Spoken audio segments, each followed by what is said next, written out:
2018 Chevrolet Colorado has carved out a nice niche for itself in the midsize pickup market without taking anything away from its larger Silverado sibling. Chevy is building on that success by offering the high-performance off-road ZR2 package, smaller, slightly less potent alternative to the Ford Raptor. However, being smaller and less expensive doesn't mean it doesn't offer big thrills, as Micah Muzio discovers in this video review and road test of the 2018 Chevrolet Colorado ZR2. 2018 Chevrolet Colorado ZR2 transcript. The Chevrolet Colorado ZR2 is a rock-crawling, trail-blasting, dirt goblin spawn from Chevrolet's mid-sized Colorado pickup truck. The ZR2 has been meticulously modified for an unpaved world. It has electronic locking differentials front and rear. The bumpers have been altered for improved off-road clearance. There's underbody protection for the rocker panels, radiator, oil pan and transfer case. You can swap the standard carpet for easy-to-clean vinyl floor at no cost. And rubber meets whatever via 31-inch Gogle Wrangler dirt track off-road tires mounted on 17-inch aluminum wheels. And a dealer-installed tire carrier can be mounted in the bed for redundancy and style points. Unsurprisingly, the off-road tires make a fair bit of noise on pavement. Consider that motivation to avoid pavement. Most impressive is the ZR2 suspension. In addition to cast iron control arms, a 2-inch higher ride and a 3.5-inch wider track, the suspension's movements are damped by Multimatic DSSV dampers.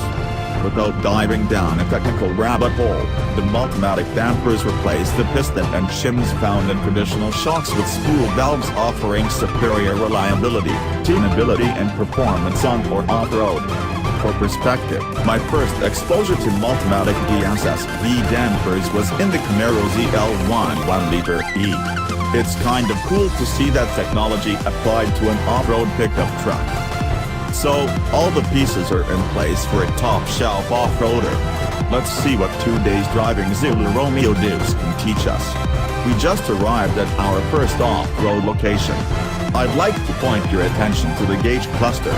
There are two things that are vexing me right now. One is the check engine light.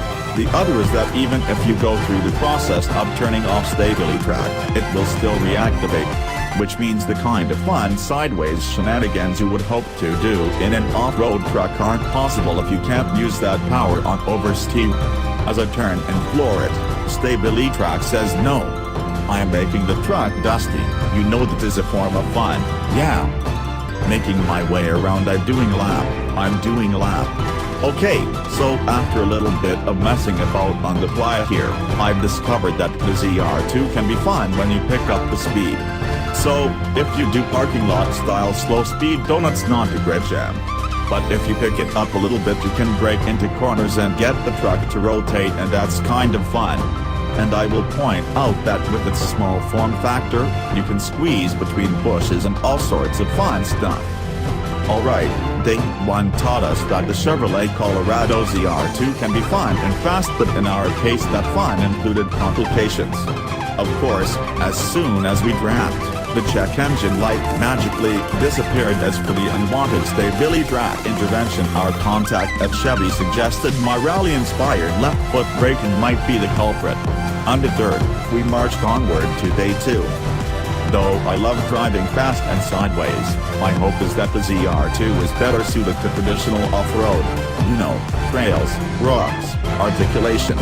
Accurate, the ZR2 rides more firmly than I would have expected. If you go bouncing through some route,